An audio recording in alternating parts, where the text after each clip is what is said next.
But these people aren't dying from COVID. Let me give you several examples here. An anesthesiologist intubated the patient's, like, I think it was right bronchi and of a patient, and they couldn't get the sats up, and for about 5 hours, like, we were waiting on a chest x-ray to confirm that the placement was wrong. And in the meantime, while we're waiting for that, and we've told the anesthesiologist that it was placed wrong, because, like, literally only one side of his fucking chest is, like, inflating, he dies. Okay?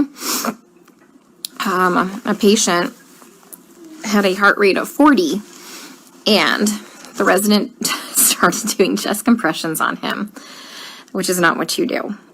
You just externally pace them, or you give him some atropine. And then, I run in there to stop him from doing chest compressions on somebody with a fucking pulse. And then he decides to push epi. He throws some pads on him to defibrillate the guy in bradycardia. Okay, he has a heart rate of 40 in a stable, bradycardic rhythm. We just need to give him some atropine and pace him. He fucking defibrillates him and kills him. And I literally ran out of, the patient's room to get, the director of nursing who was standing out there. And I'm like, can you stop him? He's going to kill that patient. He's going to kill that patient if he defibrillates him with bradycardia and a heart rate of 40. And the director of nursing just shook his head. And I turned around and he killed the dude. Okay? There was a nurse who placed an NG tube into some guy's lungs and filled his lungs with tube feeding. There was a nurse who confused a long-acting insulin with a short-acting insulin and gave 30 units of a fast-acting insulin and killed the guy.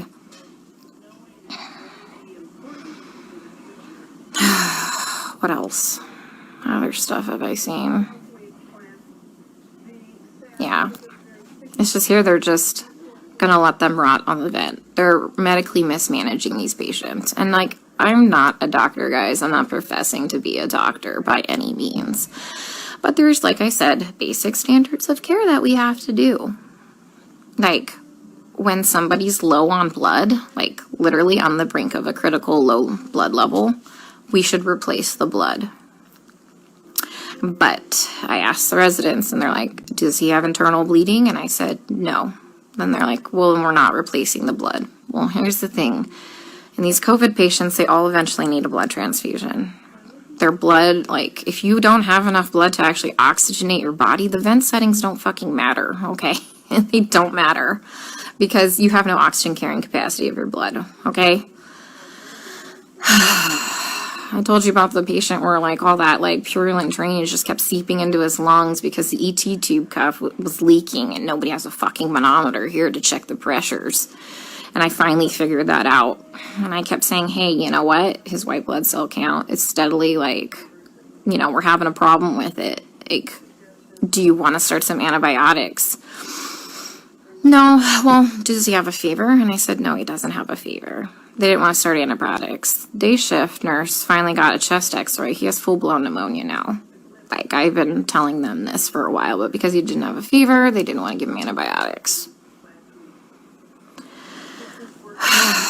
We have a nurse who, fell asleep at the fucking nurse's station while we were all in rooms, and her norepinephrine ran out, and the guy had no fucking blood pressure and didn't perfuse his brain, and I'm pretty sure he's brain dead. That same nurse is now running a CRRT machine, a dialysis-like machine, that she has never done before. She said she'll figure it out. Okay? I'm pretty fucking smart, and I figure a lot of shit out, but I would never attempt to try and figure out a CRRT machine on the fly. We are adequately staffed. There's a shit ton of staff in there, and we have a nurse who does CRRT in there. She has a different patient load. We told them, hey, let's just swap these nurses so the one that knows how to work this machine can work this machine, but they didn't want to do that. So I'm pretty sure that patient will be dead here in a couple hours. And this is why I freaked the fuck out yesterday. Because nobody is listening. They don't care what is happening to these people. They don't. I'm literally coming here every day and watching them kill them. Like, literally, some of these people are just on sedation to keep them on the vents. Nothing else. I have a lady on a tranq on a vent, and she's not even fucking cognizant. She's not even on sedation. You know what we give her every day? We give her breathing treatments, albuterol, and she gets insulin. And that's it. That's it. We're not treating the COVID, guys. Like, for real, we're not treating the COVID. You know, every day we try and get these guys off the vents, right? Because, you know, there's criteria for weaning. Every day, the day shift nurse will wean them down, like, to, like, minimum sedation. Every night, we come in and we get the same 2 residents, and they fucking max out all the sedation again and undo all the work from the day shift. Then the day shift attendant will come in and they'll all do rounds, and they'll be like, he wasn't synchronizing with the vent. So we had to turn all the sedation on. And I'm like, he wasn't synchronizing with the vent because it's in the wrong vent mode.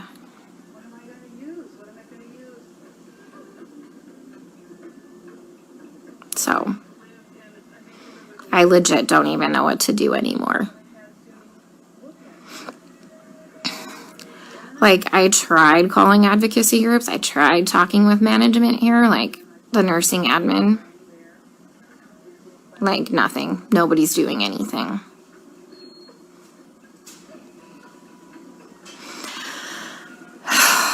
We still have 100% mortality rate in the ICU unit. I just left.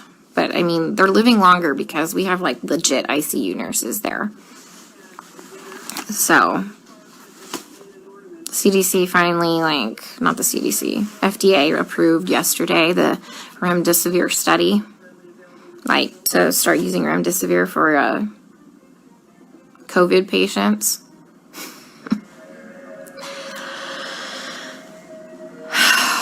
Guys, I don't even know what to do anymore. And this is why I had a complete fucking breakdown. Like, I literally had to call my friend Lisa and FaceTime her, and she answered the fucking phone while she was in the shower because she, like, knew I was having a hard time to talk to her. Because it's like going in the fucking Twilight Zone. Like, everyone here is okay with this. Look, the only way I can kind of put this into context for everybody is, and this is going to be kind of an extreme example, this is like really the only thing I can come up with, is like if we were in Nazi Germany and they were like taking the Jews to go put them in a gas chamber, I'm the one like there saying, hey, this is not good, this is bad, this is wrong, we should not be doing this. And then everyone tells me, hang in there, you're doing a great job, you can't save everybody, you're amazing, you're a great nurse. Guys, I know I'm a fucking good nurse. I know I go in there and I give it 500% every day. I know I'm not being negligent. Okay, I fucking know that. What I need is someone to help me save these people from being killed. Okay, from gross negligence and complete medical mismanagement. And no one is listening to me.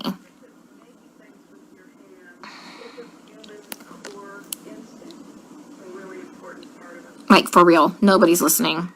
Like, I legit don't know what to do anymore.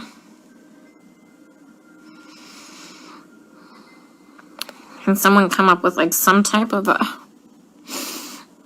solution for me? Because I'm kind of out of ideas.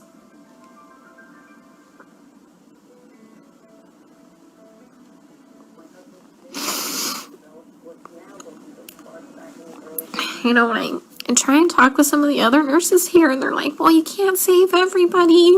And they all know what's happening. They all agree with me, and they all just shake their heads. And I'm like, am I the only one who is not a sociopath?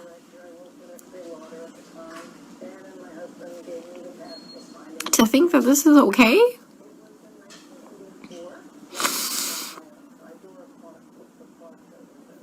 I mean, guys, they literally don't even know when they're dead. Like, how many times have I told you they've assigned me a dead person? Like, how long have they been dead? Nobody knows.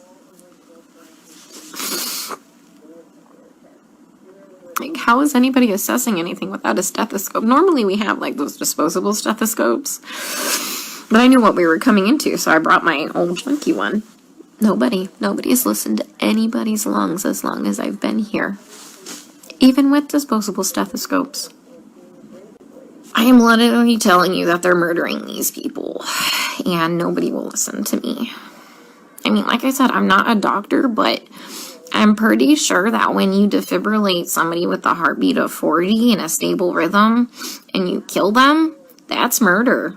And I'm pretty sure that when you put somebody's PEEP up to, like, 25, and PEEP doesn't go past, I think, like 15, 20, and you blow their lungs out, and they die, I'm pretty sure that's murder. You know, I mean, I've just watched a doctor drop a central line and fucking rupture, like, the subclavian, like, vein, and the guy fucking bled to death.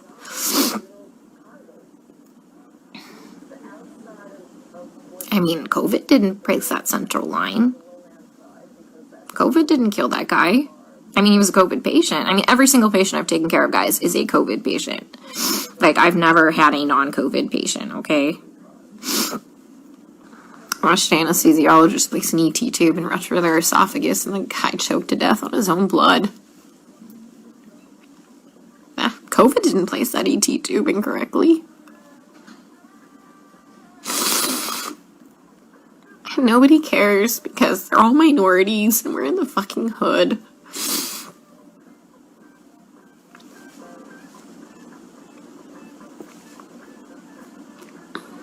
You know, and that's just not okay.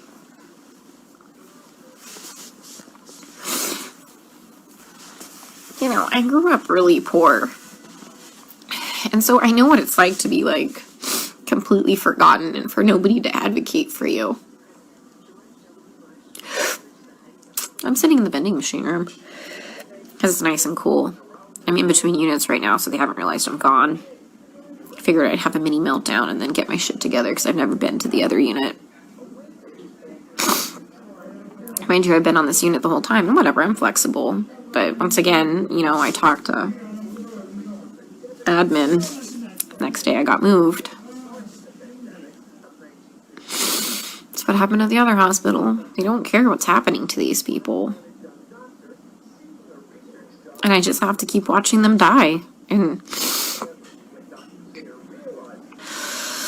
alright guys, I'm going to the unit.